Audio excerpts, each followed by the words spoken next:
All right, this is the Growth Podcast. I am Aaron Shiviterese, and I'm sitting down today with my guest, Justin Breen, the founder of BrEpic. That's a pretty epic name you got there, Justin. BrEpic is a really cool company that I've just recently found out about, and I'm very excited to chat about it. This is something that if you're listening to this and you want to get your name out there, you want to have authority, you want to learn how to be known and understand how the pros do it, Justin's your guy. So this is a very interesting and important podcast. I encourage you to grab a notepad because this is some pretty important stuff. Justin, welcome to the podcast, man. Pleasure to have you here. Dude, I am pumped, man. Big time. Awesome. I'm pumped too, man. I'm pumped too. So we were getting to know each other briefly before hopping on. We're both sitting here in our homes and our makeshift offices, which is hilarious. We're recording this in, what is it now? It's May 2020. It's the epidemic and stuff. No better time than for people to get themselves out there and create a name for themselves. So this is an awesome time to chat with you about this. Yep. So again, welcome. Thanks for being here. It's a real pleasure to be chatting with you, man. Yeah, I'm excited to talk and tell you about how I created this business and what my business actually has evolved into. It's super interesting. Yeah, absolutely, man. I was checking it out and it's awesome stuff. I'm pumped to get into it. So before we go down that road a bit too far, for the listeners who don't know you quite as well as I do, tell us a little bit about yourself. Sure. So I started my PR firm, BrEpic, in April of 2017. So it's a little over 3 years old. And I was a journalist for 20 years and basically created my entire business model based on how PR firms annoyed me for 20 years. So most PR firms send out useless press releases that as a journalist, you get hundreds of these a day from people you don't know, and it just burns bridges and annoys you. So my firm creates actual stories that are interesting, similar to what I did as a journalist. It becomes a link on the client's website under news or blog. And then I take that link and pitch it to media all over the world. So the beauty of it is it works for any business size, any vertical, any location. I'm based in the Chicago area, but very few of my clients are in Chicago anymore. Most are around the world. And so it's been really fun to see how the business has evolved and become like this giant network of incredible people, which can't wait to talk more about that. Yeah, absolutely. I can only imagine the amount of quality in humans that you get to interact with. It's awesome. So let's take it back just a step. You were in journalism and things before, and you found some pain points, and these are obviously what you've targeted and what you're solving now, creating your company around this. So talk to us about some of these pain points, because for a lot of people, they're like, well, what are you even talking about? What the fuck is a journalism anyway? I don't know. You know what I mean? What, Right. like what is that world even consist of? Like, what is this stuff? Yeah. So, again, created an entire business based on being annoyed for 20 years. So a typical press release from whatever typical PR firm is some mumbo jumbo nonsense about like company does this or company does that. It's a press release that serves the company and not the journalists. And so as a journalist, you get like hundreds of these bulk emails sent from people you've literally never met before. And you obviously know, one, this story is a waste of time. And two, you don't know who this thing is coming from. And three, it was written in a way that would never be interesting to the general public. So when I started this company, I started a business. I had no idea what the hell I was doing. And so, but the one thing that I really enjoyed doing was writing these stories. And then I found that I really enjoyed pitching them to mainstream media. And so I dumped all the other stuff that I wasn't doing, like running social media accounts or doing other PR related stuff. And I just focused completely on this one process and continued to hone in on it and double down on it and just keep raising rates. And what I found is by raising rates, it weeded out all the nonsense and only attracted these visionary abundance mindset people. And that's what the company is now. It's this giant network of those type of people. Yeah, absolutely. Yeah, that's a side note for everybody out there. If you want to attract quality people who don't screw around and kick tires for 4 months, charge a shitload of money. That's right. That's exactly right. You'll attract people who, number one, want to spend it. They understand the value. They get it done. They're action takers. Action takers are money makers, man. At the end of the day, it's a fact. It's an entrepreneurial thing. Either you have that in you and you can trust your instincts and your intuition and you take action and you push past the fear, you make it happen, or you cave and contract in and you give into the fear and you don't take action. And there's a simple way to get around that. 2 ways that I've found in my life. One, raising the price, Yep. exponentially until you hit a Yes. ceiling, Yes. and then Yes. bounce off of it and come down a bit.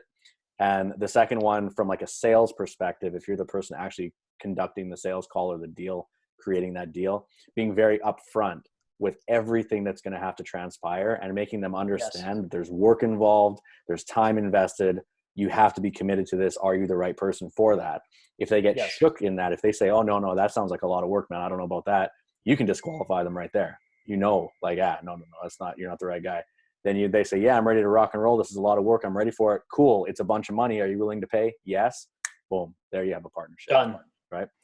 So, and you and I, we had just started talking right before this, and it's like, I already know that you're the right kind of person. And so, the BS artists, the shysters, those folks weed themselves out pretty quick. And what I found out is, another differentiator, if someone asks, what do you cost or what do you charge within the first couple minutes, those people, one, they're automatically disqualified from being a client or in my network. But two, they just have no idea what abundance mindset or investment mindset is. So, and then three, those people usually hang out with other cost-minded, scarcity mindset people. And so those are like toxic people as far as I'm concerned. So the network and the people I work with now, they ask, what does an investment with you look like? And then they're just like, boom, let's do this. And that's fine. Like, if I weed out most of the BS right away, I'd rather have one really high quality client than 5 really bad ones. Absolutely. Quality over quantity every time. Correct. No doubt about that. Okay. So talk to us a little bit from because a lot of people like myself transitioned or are transitioning or want to transition away from something that they're doing now, possibly a brick and mortar business, possibly a job, possibly they're in corporate world. Like I used to be corporate also before consulting and stuff. Maybe they're just in a job that they actually enjoy, but they want to also explore more. Yes. How do because you've successfully done this, right? You moved from that to now being your own business owner and thriving. So in that transition, there's a lot of fear there. There's a lot of insecurity and doubt. Like, yes. How did you smash through that? So I have an endless will to succeed. That's been in me since I was a little boy. And let's get the fabric and the background in here. If you cannot accept overwhelming failure, a very strong likelihood that there will be depression throughout this, high, insane amount of anxiety, then going down the entrepreneurial route from the corporate route is probably not the best avenue to go. Now, I'm guessing most of the folks watching and listening to this, they are of the entrepreneurial mindset, so they understand that anyway. But in case they don't, that needs to be out there, because if you think corporate life is hard, like the worst corporate day I ever had is not even it's not even close to the even an average day of stress when I first started this business. So there's that first. But once you get through all that, and it takes time. One of the chapters in my book that I just launched, it talks about it takes 2 full years to really figure out a business, in terms of the processes, in terms of the folks that you really want to work with, and that kind of stuff. The right networking groups, building the right network. And so the things that you're talking about, the fear, the anxiety, I talk to a lot of people now and mentor a lot of folks who are starting their own businesses, and they have the same deer in the headlights look than I had. And I'm like, you know what? It's okay. Relax as best you can. It's not going to be a quick fix in 6 months or 9 months or a year. It's going to take 2 full years, if not more, to figure things out. But again, once you get through that, it's unbelievable, dude. Like how COVID has affected most people, it hasn't affected me at all. In fact, my business has exploded because of the visionary abundance investment mindset people that I work with, because they've all just pivoted, as you said, and they're just investing heavily right now. So when you get through that and you conquer it and you get over the anxiety and all that kind of stuff, it leads to this endless amounts of joy and happiness, frankly. So it's really cool to watch that just frankly starting to take off, and it's only the beginning is the way I look at it. Yeah, absolutely agree. 100%. 100%. It's so true. Hey, the thing, Right. Exactly. the thing about the transition, it's, you said something there that's spot on. Hey, like your worst day in corporate doesn't even compare to an average day as an entrepreneur, literally. And a lot of it, I feel a lot of it comes down to the fact that when you're an entrepreneur, you're responsible for the outcome, and there's no safety net around you or nobody to blame or point a finger at. There's nothing, right? So even like, you know how they have that saying, CYA, they had this, and I worked corporate culture in Singapore mostly. And it was CYA. So like if something was happening, like there was a drama internally, people would be sending emails to the managers and to each other and cross-referencing emails. And they were literally calling it CYA, cover your ass email.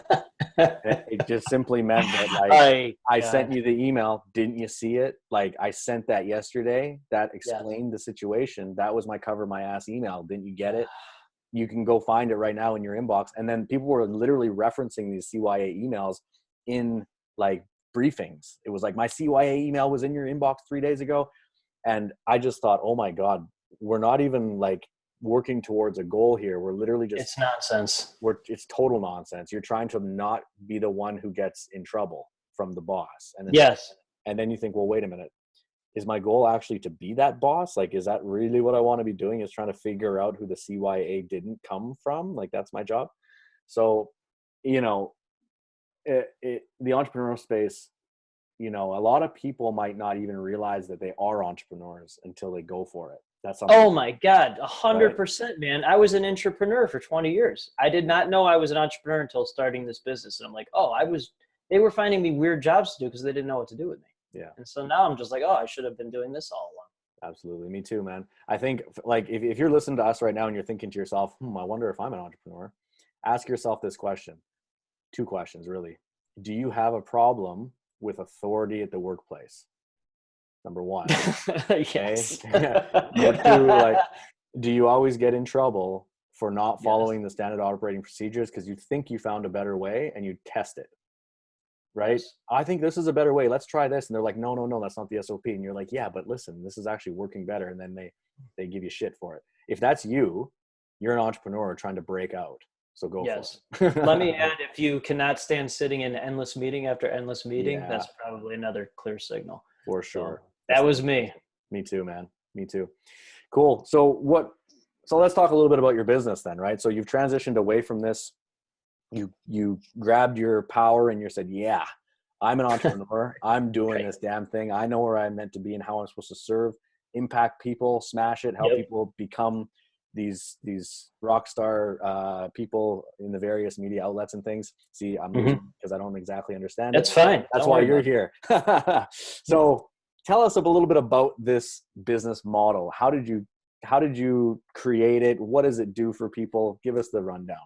Sure. So folks hire my firm for 2 reasons. One, to gain business right away, which I think is great.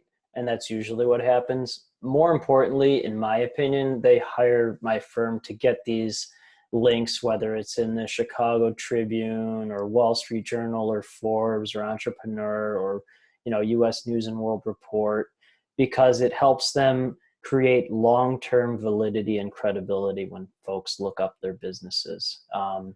These are legitimate publications. It establishes immediate respect and again, credibility and validity for your entire business. And so that's happened time and time again with my clients in any vertical, any size, any location around the world. But my unique ability, and I'm in several international entrepreneurial groups, and one of them is Strategic Coach. And they talk about unique ability, which is what you're really good at and what you really like to do. And so my unique ability is knowing what a really good story is, and then knowing how to find the right journalism outlet or journalist to really showcase that story in the best way. on a global level, whether it's, middle of nowhere, Kansas, or whether it's in Vancouver, or whether, it's in Greece. It literally doesn't matter. So I'm constantly just doing my unique ability. It's endlessly fun for me, endlessly invigorating to place these amazing stories about amazing businesses and brands in all these great publications. So I win, the client wins, the journalist wins, and the outlet wins as well, because we're just telling all these very positive, cool stories. Yeah, totally. It is win-win. So when you say the win-win, win-win, win, so many wins everywhere. Yes. So when you say the journalist wins, like talk me through the technicality. So who, if you Yes. can, I don't know if you can get into those details, but like, Mm-hmm. let's take me, for example. I'm a perfect example. Let's just walk through Mm-hmm. it, just because that'll give us the best understanding. What would you typically do with a client? How does that Yep. work? Yeah, absolutely. So, and again, all this is on my website. That's the other thing about Yeah. most PR firms. People are like, "What does that firm do?" I go, "I have no idea. I don't know what PR firms do." So, like, my firm literally does one thing. It's 4 steps. It's all on the website. So, and I don't care. I mean, so like, if someone doesn't mesh with my brain, they'll never be a client of mine anyway. They'll never be in my network. So, there's no competition. It's all matching brains. Yeah. So, like, as simple as I can make it sound, I can talk to someone for an hour. 55 minutes will be totally useless to what anyone cares about. But in 5 minutes, I will know what the story is, and I will weave everything around that and add what is called a news peg, meaning why is it a story now? So whether you're launching a book, did you launch a new product? Did you expand to a different state? Are you running across North America? Just whatever that is. Because media just wants a good story, and they want a news peg, again, meaning why it's a story now. So I can write a story in 10, 15 minutes. It's not a problem after doing an interview. As a journalist, I did 2 to 3 stories on deadline every day. And so then the client edits the story. Client puts it on their website. It looks like a real story, like you'd see in the New York Times or Vancouver Sun or whatever. And they send me that link, and then I take that link and pitch it to media. And if media is interested, I put them in touch with the client contact moving forward. So for smaller companies, that contact is usually the founder CEO. And for larger companies, usually that contact is like director of communications or director of marketing. And then those folks arrange interviews from there. So my firm is a hired gun to create newsworthy stories, and then for my connections to media all over the world. Badass. That's it. That's all my firm does. Here's superpowers, man. Superpowers. So you know what though? So one, I'm exceptional at that, and I know I am. And that's not cockiness, that's confidence. But my number one by far superpower is connecting people on a global level. So I can talk to someone, and it has nothing to do with PR or media relations or anything. So like earlier today, I talked to someone in Australia. He owns like 20 businesses or so. And I connected to someone in California who owns 20 businesses. And I don't even know what their businesses are, but I know the fact that they think the same and that their brains will mesh. And I know something great will come from that. So someone can say something totally obscure to me like 5, 6 years ago, and I'll be like, and 6 years later, I'll talk to somebody and be like, oh, I remember that person said that 6 years ago, and then I'll connect them. And then a week later, I'll get an email from them saying, how did you know how to do that? We're like best friends right now, and we've created a lot of business synergies. So that's what's been really interesting about how my company is developed. That's what it really is. It's this giant team of these people around the world, and we're constantly introducing each other for mutual gain. And the byproduct is I'm always getting intros to great people. So you talked about networking earlier. My company is a giant team of these amazing geniuses, and it just keeps growing every day, and it creates endless abundance. Mm-hmm. Absolutely does. It absolutely does. Yeah, that's the definition of abundance mindset right there. You're living it, man. Heck yeah, man. Well, and it's proof. I mean, like, business has exploded. I do whatever I want. I make as much money as I want to. I see my wife and 2 young sons whenever I want to. I only work with the best people. And so I talk like this to even a room full of like 20 entrepreneurs, and 17 or 18 of them will look at me like I'm totally insane or an alien. But those people will never be in my network. They'll never be clients. I'm only looking for the 2 to 3 people like you who just get it. And because like you, dude, believe me, you do, but you totally get it. And then those people just refer me to more people like that. And that's it. It just keeps going and going and growing. Yeah, absolutely. Yeah, no, I totally get it. That's for sure. Yes, I know you do. Absolutely. Oh man, it's good. So, you've been smashing it. So what are some of the biggest wins you can share with us if you can? I don't know if you can or not. I'm sure you got client confidentiality stuff, but like just generally, I mean, you got this abundance mindset. Yes, you got the abundance business going on. People are just thriving. What are some of the highlights that you can, think back to, or maybe a funny story? Oh God. Wow. I mean, it's endless, dude. I'm working with this guy now. This is the abundance mentality and the genius type people that I'm working with. So his name's Matt Marciante. He's based out of Dallas, Texas. His company, Marciante and Company, is a high-end leather company. So they make like boots and purses and wallets and stuff.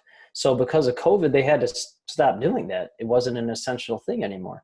So this guy, who's a total visionary, he's like, okay, instead let's make cloth masks and we'll sell them for $10. And then when someone buys one, we'll donate 3 to like Dallas Police Department, or, he'd be a great guest, by the way. So here's the great thing. So one, it made his business essential. So he kept it open. 2, he's helping the community like crazy. 3, he's added employees because of this. His business has grown. Yeah. So that is and then it's like, and I'm getting him on TV and radio and all that stuff. But that's fine, believe me. But then also I've introduced him to all these like-minded entrepreneurs that think just like him all over the world. Like there's and if I'm rambling, I apologize, but I'm so passionate about this stuff. I just like go bring it on, man. Bring it on. On. Like attention. But so then there's this guy who I met through EO, which is Entrepreneurs Organization, for those that don't know what it is. And that's the greatest group of global genius wackadoos ever. But so then this guy started a What's Up app chain,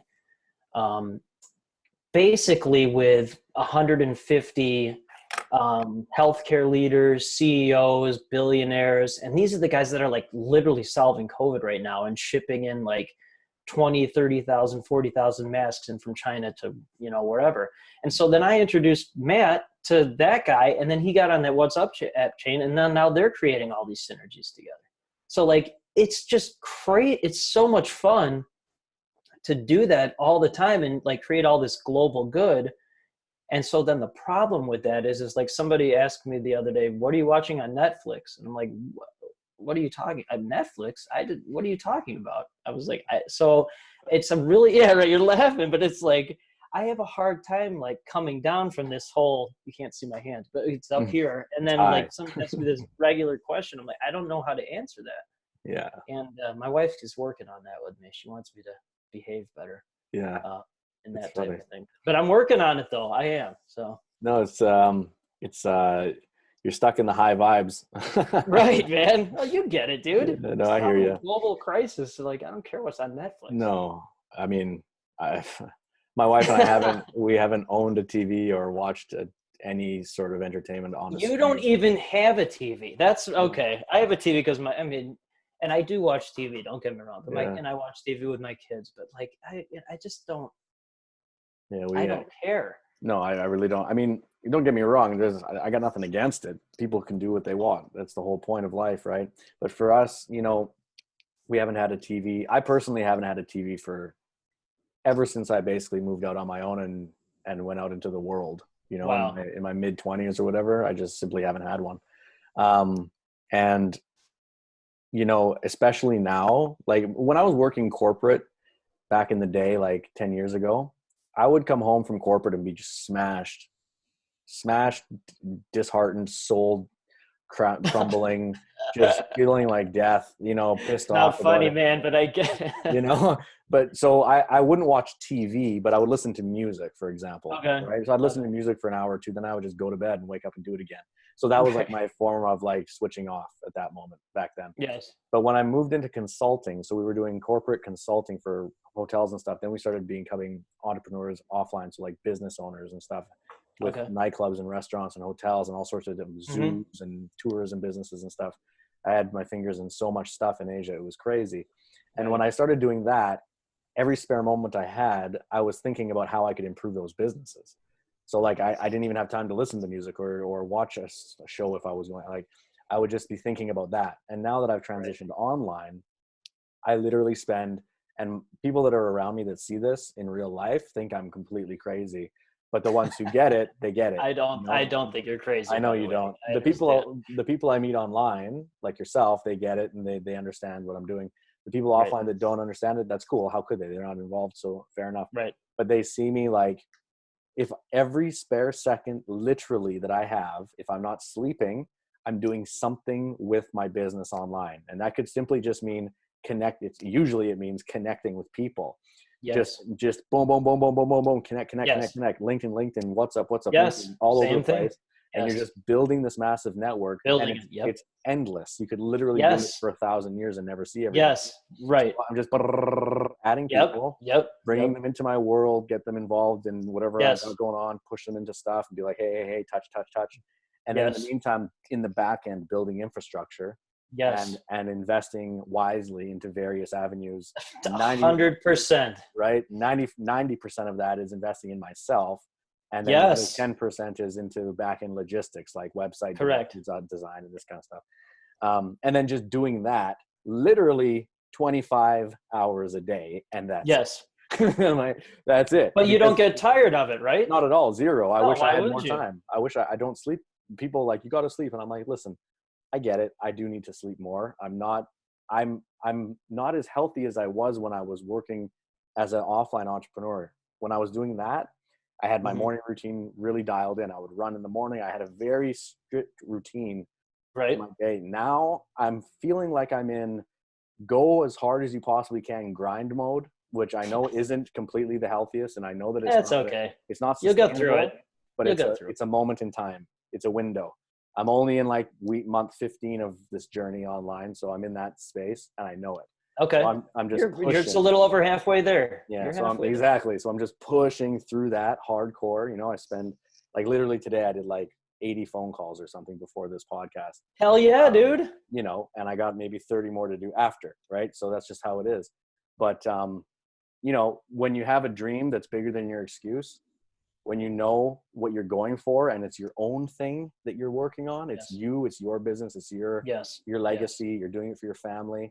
When you have that and you're holding that in your heart, you can do it. You can just work 24/7. 100% you can do it. If you're doing it for a corporate company or for someone like a job that you hate, you're just hating every second. You can't wait to get out of there. Right? You can't wait. So it's a polar opposite. Hey, crazy. Cool, man. Okay. So Dude, that was awesome, man. That was awesome. I could listen to that all day, man, because it's exactly how I feel. Exactly. Except now I will say, so I have 2 kids. So like, and I'm a really good dad. Like I spend a lot of time with them. But like, if I did not have to sleep, I could literally do this and connect people and do the, you know, the process of what my company does. I would never get tired of it. I could do it 24/7 and never get tired of it. So that's the key, is finding what you really like to do and what you're really good at. And that's the whole unique ability that I was talking about. And that's why, because you're talking about, you know, mentorship and meeting the right people who understand. So that's why and you invest so heavily in yourself. I do the same thing. I invest tens of thousands, you know, if not 6 figures a year into myself, into these groups. Or big company parties to get all these amazing people together, all that kind of stuff, because it's endless. It's endless what can be created from that. And every time, I'd love to hear your thoughts on this. Every time I've invested in myself with anything, it's paid off in tenfold every single time. Absolutely. So, and I'm not talking financially is one thing, but it's more of just like my brain has evolved, and that's what's really cool. Absolutely. Couldn't agree more. Every investment I've made in myself has returned both financially and spiritually, right? Yes, exactly. It's maybe if you're listening to this and you're wondering like, what the hell are we talking about? Invest into yourself is a very vague, sort of weird thing to understand if you haven't. Well, go ahead and then I'll tell you what I. You go ahead. So, okay. So I'm in strategic coach. I'm in EO.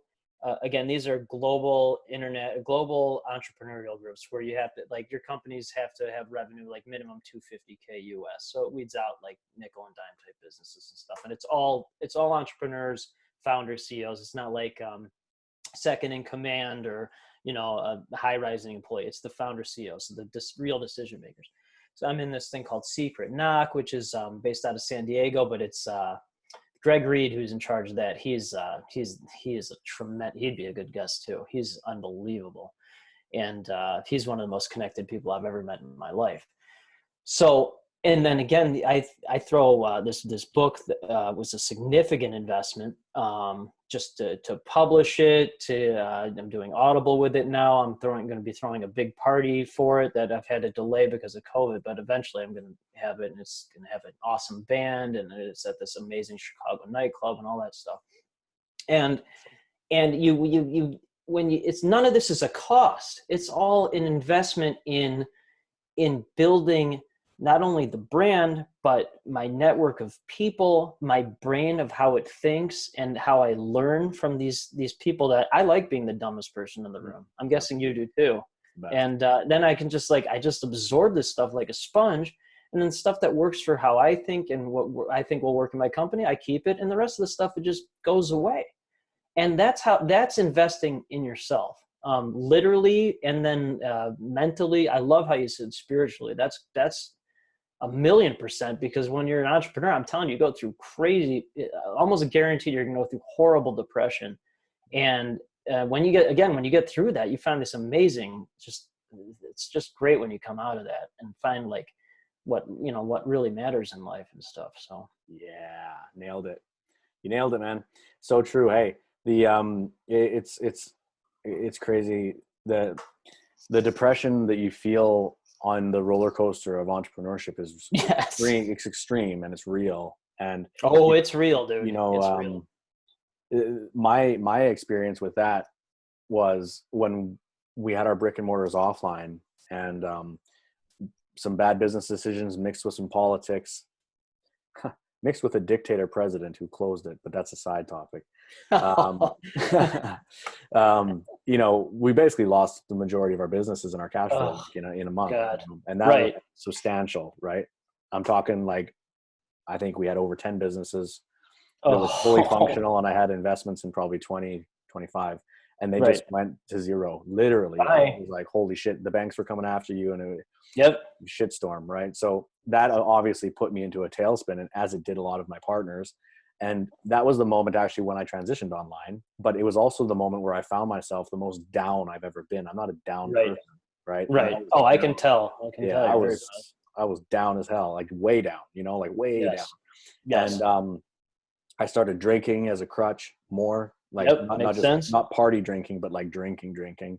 And then it was all, and then I decided, okay, wait, I need to get myself out of this. So I did. I just said, number one, I'm not going to drink anymore. So I haven't drank for about a year and a half. And I was like, okay, I need to pivot. Like I need to do something. So I pivoted online. That's when I went, okay, Google, how do you make money on the internet? But I realized it was like an aha moment I had. I was with my wife and our dog. We were walking down the beach in the Philippines, completely empty island because the tourism was gone, right? No businesses. And I was like, 6 figures in debt walking down the beach. Literally never been in a worse position financially. But I had just broken through spiritually to the point where, I just got smashed and I'm about to dominate the next thing that I do. And I was very excited for it because I realized that I found this thing. And I was like, okay, this new thing is my thing. And I'm pumped for this. But I remember walking down the beach being completely in debt, completely screwed, nothing, like, to the outside observer, I couldn't be in a worse position. But I knew inside that the next 5-10 years were going to be just awesome, better than ever, because I had found my pivot. I found it. So in that moment, I felt better, more abundant, more happy than I'd ever felt ever. Beautiful. And it was a crazy paradigm for me, because if I looked in my bank account or I looked at anything that I could actually physically observe, it looked like absolute horse shit. But reality was, I knew here where I was going. Right. So that was the moment where I flipped. And since then, I literally haven't looked back since that day. And one of my close friends, who's a mentor of mine, Mm-hmm. He actually asked me one time, he said, you know, we were kind of talking about how I've been progressing through these different stages and stuff. And I told him that story in a even less than I just said, even just very quickly. And he was like, oh, he's like, that was the day, huh? Oh Mm-hmm. yeah. He's like, well, if you felt abundant on a day when you had nothing, that was the bottom. That was your base zero. And I was like, oh yeah. Ah, interesting. He's like, so you let me guess, you haven't gone back there. You've gone straight up since then, right? I'm like, straight up, Hell yeah, like dude. literally vertical. And he's like, Right. yeah, cool. So that was the bottom. Cool. Good job. And I was like, interesting.